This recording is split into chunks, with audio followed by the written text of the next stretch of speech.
میں یہ سمجھتا ہوں کہ اس ریاست اور اس حکومت کے لوگ اس طرح کے ٹوریزم کو پروموٹ کر رہے ہیں جس کے ذریعے وہاں پہ لوگ ایک قسم کی عیاشی کرنے کے لیے وہاں پہ آئے، تو میں یہ سمجھتا ہوں کہ ایک بڑا نامناسب سا طریقہ ہوگا. سر دوسری جو آپ ٹورزم نے میں عباس مصطفی صاحب، ٹورزم دیکھیں، ٹورزم اگر آپ انٹرنیشنل ٹورسٹ کی بات کرتے ہیں تو اس کے لیے ماحول سازگار ہونا نہ ہونا یہ ظاہر ہے حکومت کی ذمہ داری ہوتی ہے کہ وہ پرووائڈ کرے. اب اتنا تو ہے، میں خود دیکھ کر آیا ہوں، ٹورسٹ بہت آئے ہیں.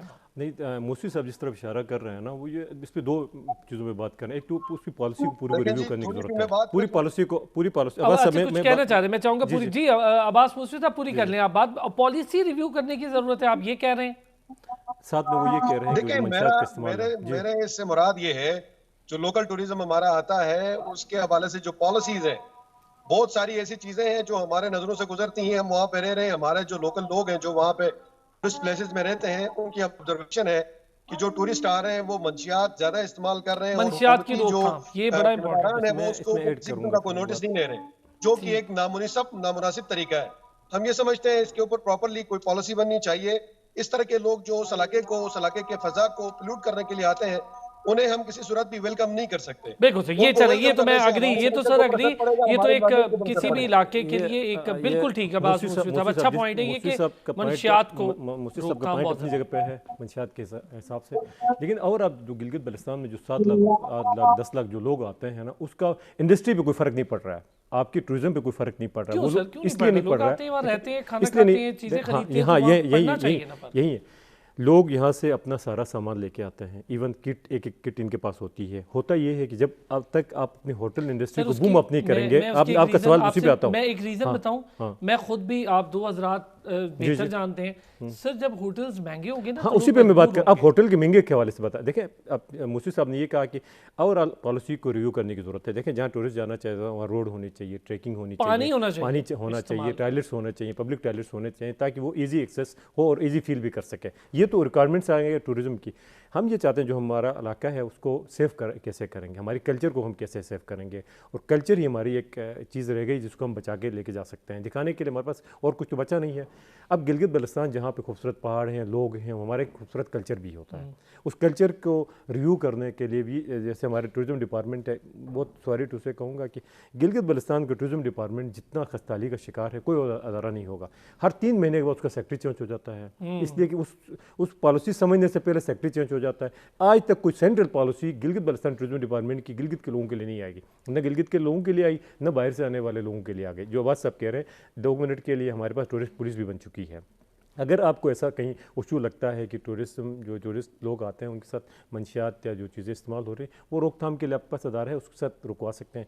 لیکن جو جنرل بات ہے گلگت بلتستان کے لوگوں کے لیے اس ٹورزم سے فائدہ نہیں ہو رہا ہے. اس لیے کہ آپ کے بقول آپ کہہ رہے ہیں ہوٹل مہنگا ہے. ہم کہتے ہیں ہوٹل تو ہے ہی نہیں، بہت کم ہوٹل ہیں گلگت بلتستان میں. آپ نے ہنزا کی مثال دی، سر ہنزا میں ہے، ہنزا میں ہیں، لیکن اب ہوا یہ ہے کہ ظاہر انتظامیہ وہاں بیٹھی ہوئی ہے، انتظامیہ کا ایک ریٹ لسٹ بنتی ہے اور ریٹ لسٹ کے حساب سے لوگ کرایہ دیتے ہیں. ان کیس اگر کسی نے زیادہ لیا ہے، جیسے مری کا واقعہ ہمارے سامنے ہے، مری میں لوگ اب ٹورسٹ نہیں سر جاتا ویسے ہے. اگر ان کیس نہیں، میں ایک اپنا بھی آپ سے ایکسپیرینس شیئر کر رہا ہوں کہ جب ہم گئے تھے تو ہمیں قدرے مہنگا لگا تھا کہ وہاں پہ لوگ اگر جائے اتنے دور دراز کے علاقے میں ٹریول کر کے جاتے ہیں، پیٹرول خرچ کے جاتے ہیں، رہنا چاہتے ایک ہیں. اور چیز، میں پچھلے سال یہاں سے ناران کاغان سے جا رہا تھا گلگت. ہماری وین کہیں خراب ہو گئی جی، گاڑی میری خراب ہو گئی ناران کے اندر. میں ٹینٹ کے اندر 7,000 روپے ٹینٹ کا پے کر کے رہا ہوں، ٹینٹ میں پے کر کے رہا ہوں رات کو سر یہ پھر ناران کے ہاں، اندر، یہ تو پیک پہ، سب جگہ کے لیے پیک پہ. بالکل. اب یہ سینٹرل پالیسی بننی چاہیے کہ ناران ہو، گلگت بلتستان ہو، آزاد کشمیر ہو، مری ہو. یہ پالیسی آپ نے دینی مرکز سے آپ نے لینی ہے کہ آپ جائیں گے تو آپ کے ساتھ کون کون سی چیزیں ہونی چاہیے. آپ دیکھیں مری کا ایکسیڈنٹ جو ہوتا ہے وہ چھوٹا ایکسیڈنٹ نہیں تھا، بر وقت ان کو اقدامات اگر ہو جاتے تو وہ ساری یہی چیزیں گلگت بلتستان کے اندر بھی ہے. ٹورزم کے حوالے سے ہم بڑی دعویٰ کرتے ہیں گلگت بلتستان ایشیا کا ٹورزم کے لحاظ سے یہ ہے وہ، لیکن عملاً آج تک اس پہ کام نہیں ہوا ہے. کام ہوتا نا، دیکھیں اب نیپال کے اندر آپ جائیں، ملیشیا کے اندر آپ چلے جائیں، ان کی انڈسٹری صرف ٹورزم پہ چلتی ہے. درست. ٹھیک ہے، اس سے زیادہ موقع گلگت بلتستان کے اندر ہے. ملیشیا فیل ہو جائے گا اگر آپ گلگت بلتستان کے اندر چلے کام سر، کریں گے. میں ذرا ایک بریک لے لوں. بریک کے بعد جب واپس آؤں گا تو کافی زیادہ بات ٹورزم، ہیلتھ اور ایجوکیشن پر تو ہو ہی رہی ہے. ایجوکیشن کے ساتھ ساتھ کھیلوں کی سرگرمیوں پر بھی بات کرنی چاہیے. کھیلوں کے لیے کیا کیا مواقع ہیں، پولو کے لیے وہاں کیا مواقع ہیں، کیونکہ وہ بڑا خوبصورت کھیل ہے اور پاکستان اس کے لیے جانا جاتا ہے پوری دنیا میں. واپس آتے ہیں بریک سے تو اس پہ بات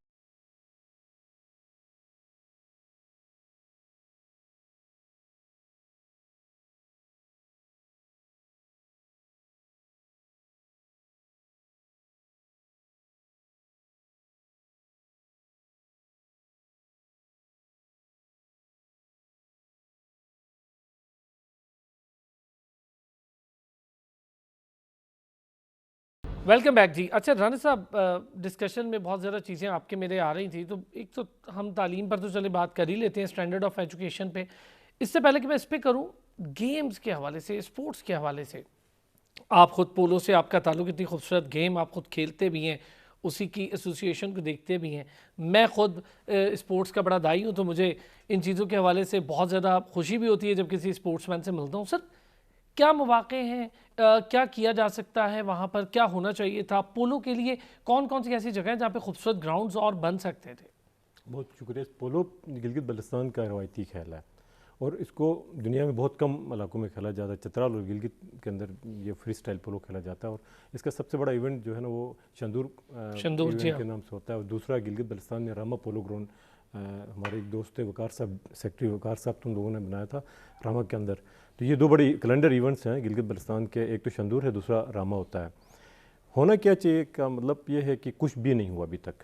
جتنا خوبصورت یہ کھیل ہے, جتنے لوگ اس سے ریلیٹڈ ہیں. میں سر کچھ ہوا مسلم لیگ نون کے دور میں ایکسٹینشنز ہوئے, گراؤنڈس بنے ہیں, گراؤنڈس کچھ, لیکن اس کی سینٹرل پالیسی بننی چاہیے. میں کہتا ہوں دیکھیں, ایک پولو پلیئر ہوتا ہے وہ اپنی جان جوکھم پہ ڈال کے کھیلتا ہے, فری سٹائل پولو ہوتا ہے, اس کی کوئی سیکورٹی نہیں ہوتی ہے, ہیلتھ سیکورٹی ہونی چاہیے اس کی, کم از کم اگر ان کیس کسی کے ساتھ کوئی مسٹیک ہو جاتا ہے تو کوئی انشورنس ہونی چاہیے, کوئی انشورنس ہونی چاہیے. گھوڑے مرتے ہیں, ایک ایک گھوڑا 8-10 لاکھ کا گھوڑا ہوتا ہے, پھر وہ آدمی اس کے وہ جو کھیلتا ہے وہ اپنی جان جوکھم پہ ڈال کے کھیلتا ہے, کوئی پالیسی نہیں بن گئی. ایک اور بات, یہاں پاکستان میں چھوٹا سا ایک میچ ہوتا ہے کرکٹ کا, فٹ بال, والی بال کا, تو لائیو پروگرام ہوتا ہے, اس کو دکھایا جاتا ہے. اتنے بڑے ایونٹ ہوتے ہیں گلگت بلتستان. ہم نے ایک بڑی کوشش کی تھی کہ اس پولو کو یہاں پہ لا کے لوگوں کو دکھائیں کہ ہمارا ایک کلچر ہے, ہمارا ایک اس ایونٹ کو آپ بھی دیکھیں گے. بہت پسند کرتے ہیں, بہت پسند کرتے ہیں, لیکن سپانسر نہیں مل گیا آج تک اس کھیل کی.